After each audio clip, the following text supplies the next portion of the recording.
Alhamdulillahi Rabbil Alamin, wassalatu wassalamu ala ashrafil mursalin, Sayyidina Muhammad wa ala alihi wa sahbihi ajma'in, wa man tabi'ahum bi ihsanin ila yawmiddin.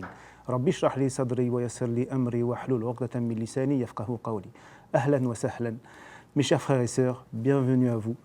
Et pour ce cours sur la purification et le sens de la purification. La purification est une notion très importante en islam. Et elle va avoir une double signification. Il y a la purification des souillures, des saletés, des impuretés, donc le premier sens qui vient à l'esprit, mais cela signifie également la purification des péchés, des maladies du cœur, comme la jalousie, comme l'amour excessif de ce bas monde. Cela est aussi considéré comme des impuretés desquelles il faut se purifier.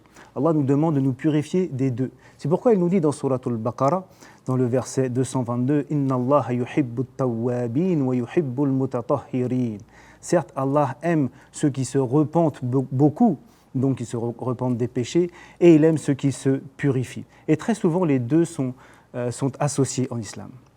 Et donc, Allah nous a demandé de nous purifier avant de faire certains actes d'adoration. Certains actes d'adoration demandent à ce que l'on se purifie, et notamment la prière.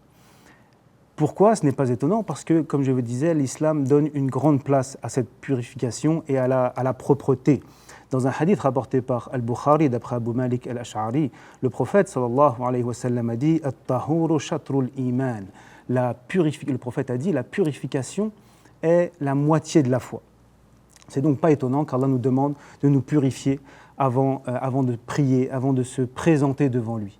Mais également, il y a d'autres adorations, comme le tawaf, les circumambulations autour de la Kaaba.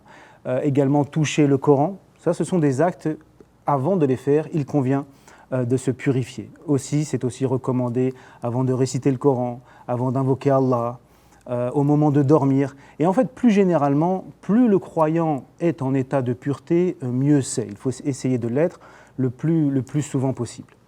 Alors, ce qui est très important à comprendre, c'est qu'il y a deux types de purification.